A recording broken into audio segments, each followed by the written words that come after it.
Sebelum melanjutkan, jangan lupa subscribe dulu, terima kasih. Bab 478, Siapa yang akan menjadi penguasa?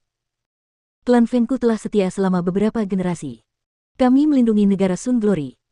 Sayang sekali raja itu bodoh dan tidak masuk akal, membunuh mereka yang setia kepadanya tanpa pandang bulu.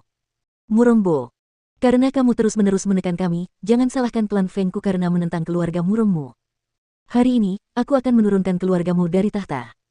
Jika para prajurit yang hadir meletakkan senjata mereka, menyerah dan setia kepada klanku, mereka akan dibebaskan dari kematian. Jika tidak, kamu harus kehilangan jutaan prajurit di sini. Menyerahlah dan berikan kesetiaan kepada klan Feng dan hindari kematian. Menyerahlah dan berikan kesetiaan kepada klan Feng dan hindari kematian. Menyerahlah dan berikan kesetiaan kepada klan Feng dan hindari kematian. Suara Feng Jiu yang rendah dan tegas terdengar dan mencapai telinga semua orang, mengguncang hati semua orang yang awalnya tidak teguh. Dengan kekuatan tempur klan Feng dan para penjaga yang kuat itu, mereka tidak akan memiliki kemungkinan menang.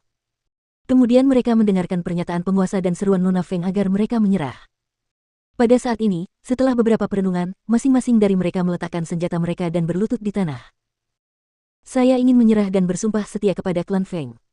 Tak lama kemudian, sekelompok prajurit lainnya menjatuhkan senjata mereka dan berlutut. Saya juga bersedia menyerah dan bersumpah setia kepada klan Feng. Saat suara itu mulai bergema seperti gelombang, Murongbo di dalam kereta kekaisaran tidak bisa duduk diam. Dia mengangkat kerudung dan berdiri, melotot ke arah para prajurit yang berlutut di sekelilingnya. Suaranya yang tua dan serak bergetar, dan dia berteriak kepada mereka dengan suara marah, "Kalian semua punya nyali. Orang-orang, ayo! Orang-orang, ayo! Bunuh mereka semua untukku! Bunuh!" Sementara dia masih berbicara, beberapa prajurit yang masih ragu-ragu kini menjatuhkan senjata mereka dan berlutut menghadap kediaman Feng. Saya ingin menyerah dan memberikan kesetiaan kepada klan Feng. Saya bersumpah setia dan mengabdi kepada klan Feng. Pukul. Menderita kecemasan akut, Murongbo batuk darah. Ia terjatuh di dalam kereta perang kekaisaran. Dadanya berfluktuasi hebat sementara matanya menatap tajam ke arah para prajurit yang berlutut di sekelilingnya dan sosok merah yang berdiri di atas gerbang kediaman Feng. Feng, King, G. Bunuh dia untukku. Bunuh dia. Batuk-batuk-batuk. Dia menunjuk Feng Jiu dengan marah dan memerintahkan para kultivator martial ancestor di sekitarnya untuk maju dan membunuh Feng Qingge. Para martial ancestor itu tidak punya pilihan selain maju meskipun mereka tahu mereka bukan musuh. Mereka semua harus maju karena mereka telah membuat kontrak antara langit dan bumi.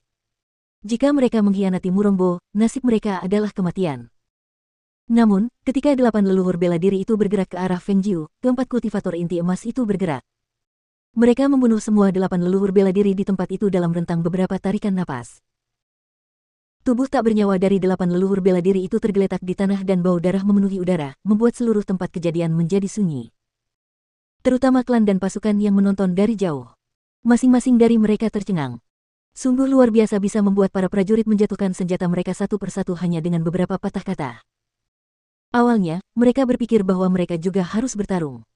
Namun, dari sudut pandang orang-orang kuat di kediaman Feng, tidak ada masalah untuk berhadapan dengan orang-orang ini. Tidak disangka bahwa klan-klan ini tidak perlu membantu sama sekali karena para prajurit menyerah dan memberikan kesetiaan kepada klan Feng satu persatu. Siapa yang ingin Nona Feng tempatkan di atas, karena dia telah memaksa Murongbo keluar. Seorang kepala klan bergumam, hatinya agak rumit. Negara ini tidak mungkin tanpa seorang penguasa dalam sehari. Keluarga Murong jatuh dari kekuasaan. Lalu siapa yang memiliki kemampuan untuk duduk di atas tahta negara Sun Glory? Pada saat ini, sebuah pikiran muncul di hati orang-orang. Apakah Nona Feng ingin duduk di tahta kerajaan Sun Glory sendiri?